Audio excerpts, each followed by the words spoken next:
Hey, I have a question for you. Does your prep look like this? I mean, regardless of the comedic effect I'm trying to achieve, do you feel like your prep looks like this? Because this is a lot. Do you prep a lot?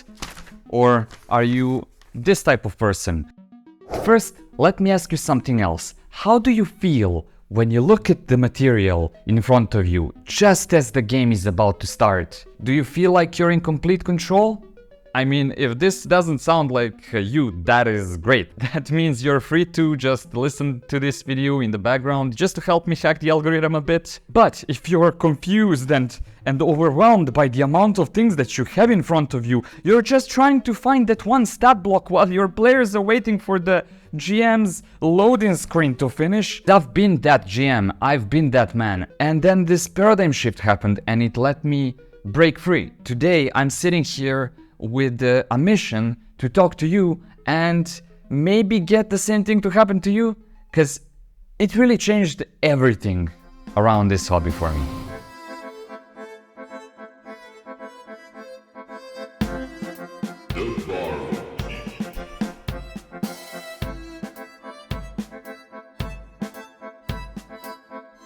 Greetings, adventurous travelers and fellow keepers of the lake. How are you all doing? What you need is to become a scribe. A paradigm shift that I'm talking about is to accept that you don't need all of the scaffolding for most of the sessions. The only thing you need is just 2 pages from a notebook. Not this notebook, your GM notebook. But how do you fit a whole module, or let's say a campaign, into just 2 pages and a couple of index cards? Well, you don't. The first thing you need to understand is that, like in software development, for example, or any other project, hobby, task, whatever, scope is important. The thing that kills projects is what we in the industry call scope creeping, which is just when you want to introduce new juicy things and they start creeping into your imagination, they look so sweet and fine, you want to add them to your project while the foundation is not done yet. So what works for me, my scope, is 1 session at a time. Going with 1 session at a time really helps me figure out what is going to be important for this week.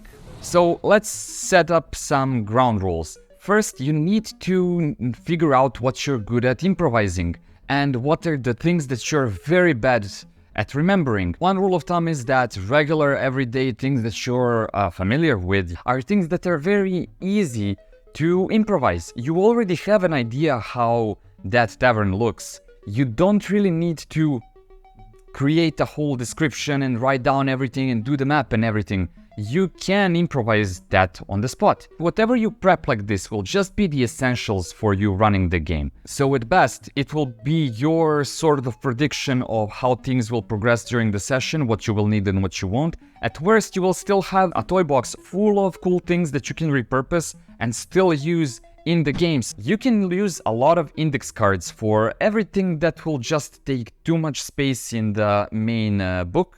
But I want to come back to that later. You might be bad at this at first. I certainly was. Regardless, I had fun by doing it. And it took me a couple of tries to really nail down my original style. What I need for the session, what I don't need for a session and all that. You need to become a scribe. Your notebook will become a world-defining artifact worth more than gold. This is something that defines everything that me and my players went through. It is the responsibility you're committing to. To do this, you need to turn off that analytical mind that is constantly trying to predict what the PCs will do, where the PCs will go. And while you're prepping, just go into the artist's mind. Doing this is the first step.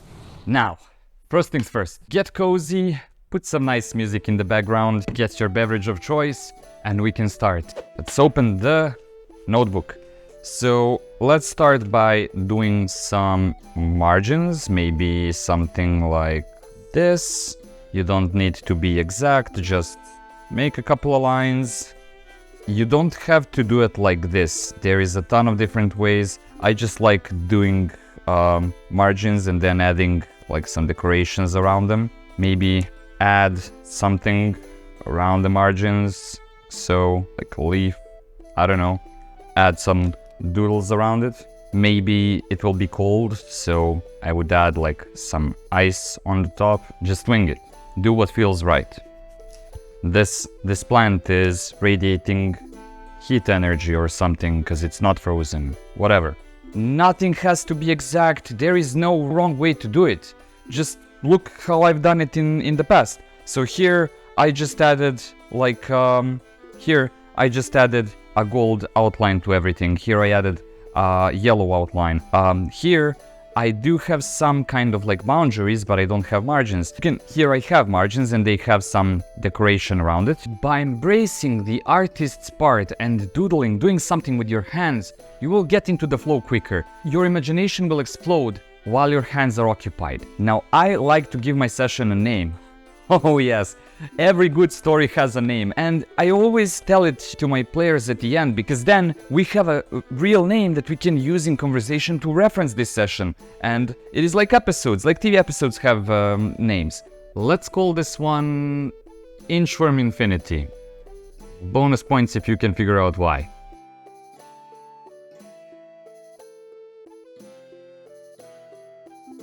Wow, this looks horrible, but that is totally beside the point.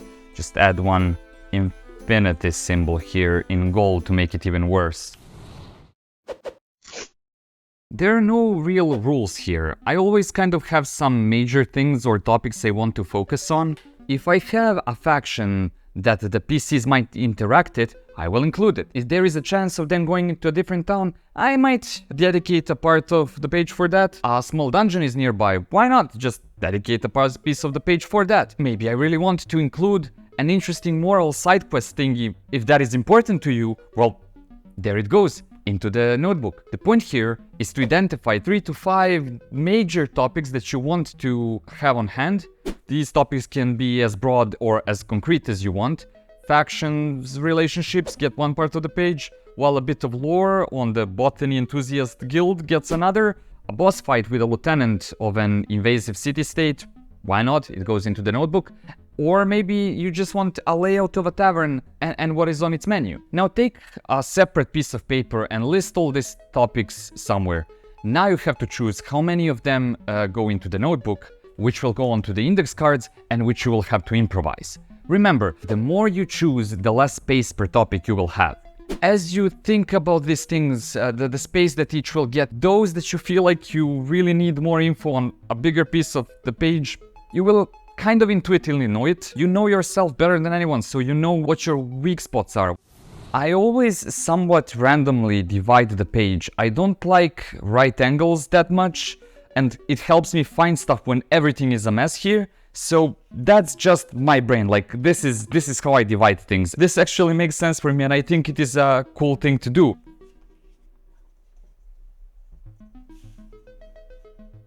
Now you see I have 3 smaller spaces and 2 big ones. As you're filling each of these spaces, you will be repeating this process of thinking of what you can't live without for that topic and subdividing this part until it is filled to the brim, like so, or like so. So these boundaries will very much limit what you can put in each of these places, so we'll have the most important things distilled on the page. Just a quick side note. Now, I know this must seem too restricting and a bit daunting. How do you break a pre-written modular adventure into just these boundaries that you've drawn? How do you leave so many holes? How are you going to improvise on the spot that much? Well, first you need to start exercising those muscles, and in time you will get better at it, and while you're failing at it, you will have fun still. Like, this is a hobby where when you're awful, you're still having fun, and trust me, your players, they will understand, they will meet you halfway. But just imagine yourself being able to run a full 5-hour session or 2 3-hour sessions with just a A4 spread and a couple of index cards. That is wild to me. Now, to actually fit as much info as possible into these weird boundaries, we need the second pillar of single page preparation. Like zip files on your computer, compress a ton of images, videos, books, songs into mere megabytes. you can compress information you need for your game so they fit into the boundaries you made. Here are some of many techniques that exist to help you do this. Of course you can, but you're not required to use all of them in every prep. I certainly don't.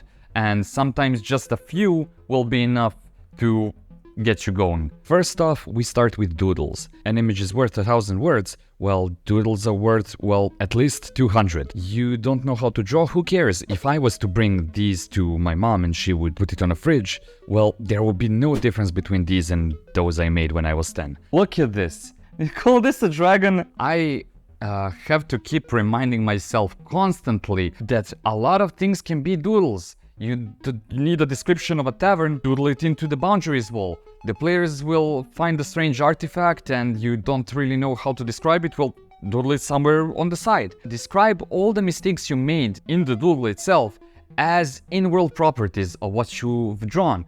It will give you even more lifelike and original description of the artifact. I mean, you can read favor text, but I really like just drawing it on and then trying to describe it from an image I'm seeing. Of course, I do a little mental enhance and describe that to the players, but it kind of makes the connection.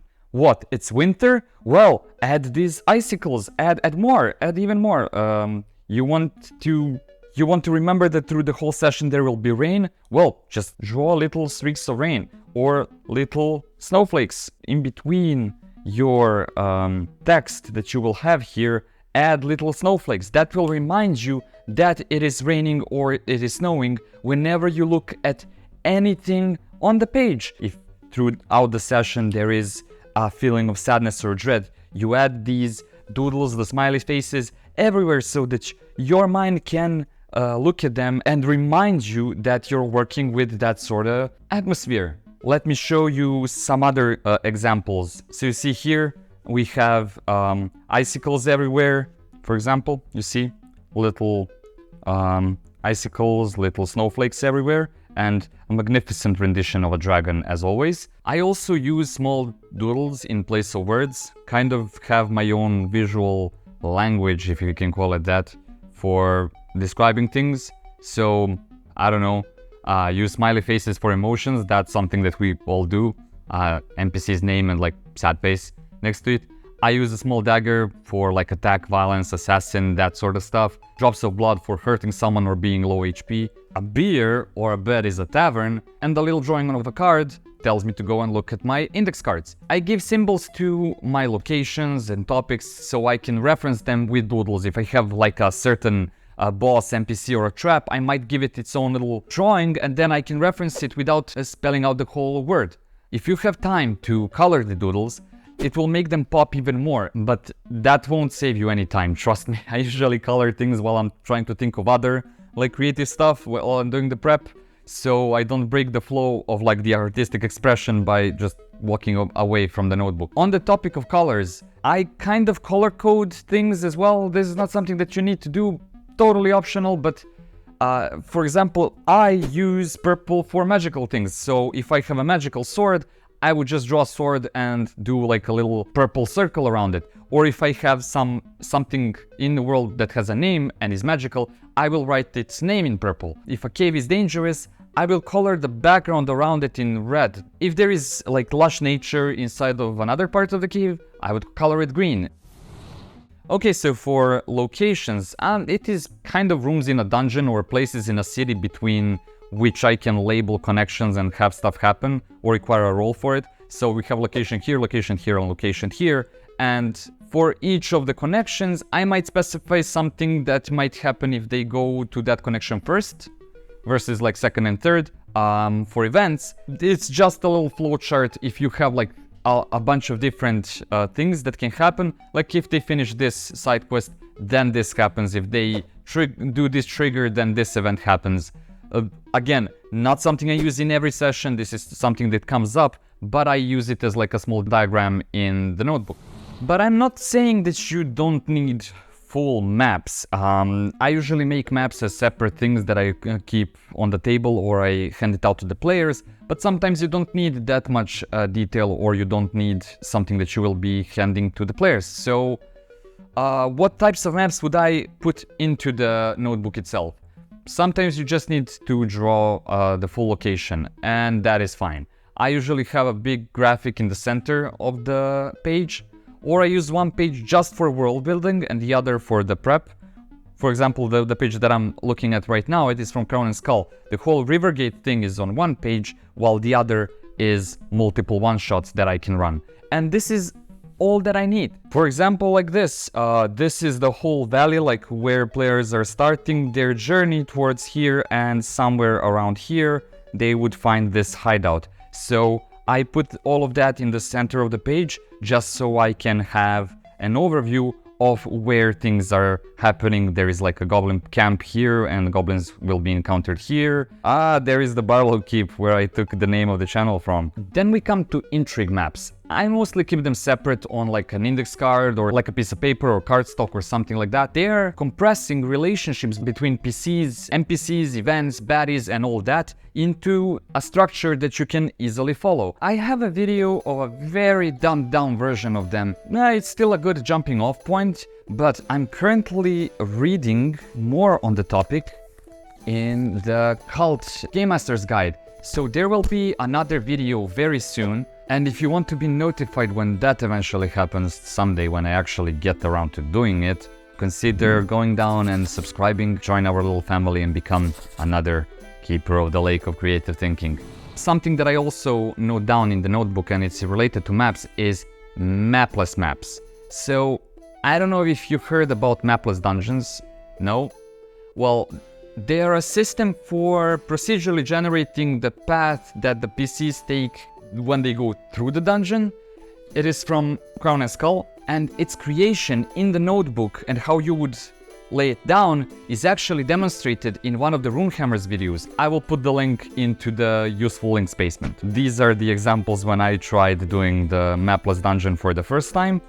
This is the example of how I ran one of the mapless dungeons the second time. So I just used this to remind myself how to describe these things. And while on the topic of Runehammer, there is the circle method. It's basically like a mind map, but everything is on the sides of the circle. Then you can see which things interact, which things intersect. And on the topic of intersections, I don't remember if this is part of the original idea, but you can see which things intersect on the circle and then give some meaning to the intersections. It's just another idea how to get your brain to come up with more stuff while on the spot, while you're playing.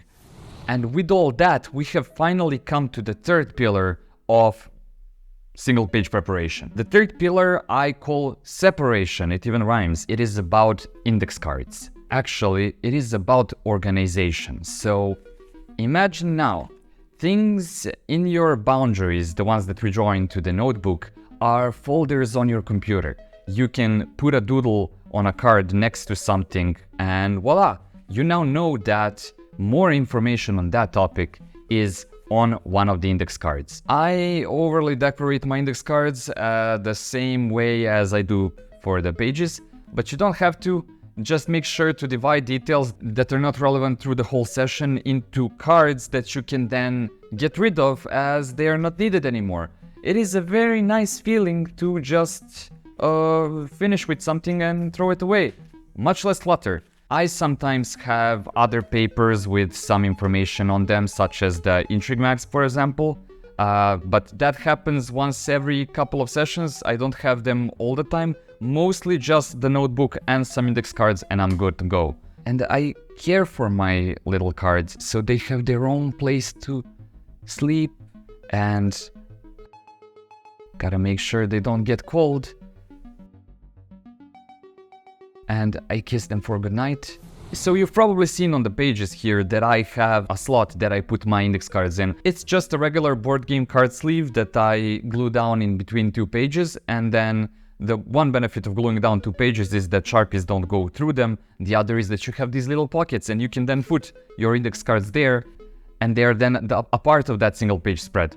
Is this cheating? Is it not single page prep if I do it like this? Well, I don't know. It's still a part of the page if you ask me, and I have everything in one place, which is great. So what do I keep on the cards themselves? Well, I keep narrative nuggets. If you don't know what these are, check out my video on them. Then I keep stat blocks, enemy tactics, loot, that sort of stuff, things that would just take too much space in the notebook. I keep a lot of information about the NPCs. We ended up playing some sandboxy city builder type of situations, so I created like index cards in sleeves that categorize them, and behind you have all the intricate drama of their relationships. But again, scope creeping. This is scope creeping. This was for a specific scenario, for a specific situation. Don't do that for every NPC, or you'll end up with 20 cards per session, which is something that you want to avoid at all costs. And the last pillar of one-page prep is the hardest one to master, and that is atmosphere. Sometimes I label things in the notebook for a certain situation. I write down like which song I should play in the notebook. Maybe I found a song that is really good and I really want to play it at that time, so I give it a name on the soundboard, reference it in the notebook. I also sometimes write down if I should whisper or be loud, like things that are my blind spots. Other than that, I think the best advice I can give you is to try and feel the atmosphere as the GM. If you don't feel it before the game while you're prepping it, they might not feel it in-game while you're running the game. What I've seen people do is they take a whole page just to make a big drawing that will, like a movie poster, sell the vibe to, well, you, the GM. And you can use some of the space to create your own like power images that when you see will instantly remind you of the atmosphere you're going for. These 4 pillars are what keeps my prep streamlined. I can't give you like a step-by-step that will work for every session you ever run, of course, but these are tools that you should try to play around with till you find your own style. And I still think it has been a transformational experience for me not using a laptop during the game. It has changed how my imagination works. It has changed how I think, how I present information, totally. And I can't be more thankful for that. Of course, big thanks to Dungeon Craft and Runehammer for getting me hooked on this idea of a single page prep. I cannot emphasize this enough. I'm really standing on the shoulders of giants here and just trying to get this to more people because it changed how I run games, and I sincerely hope it will change how you run yours. And with that, safe travels, and I bid you farewell, keepers.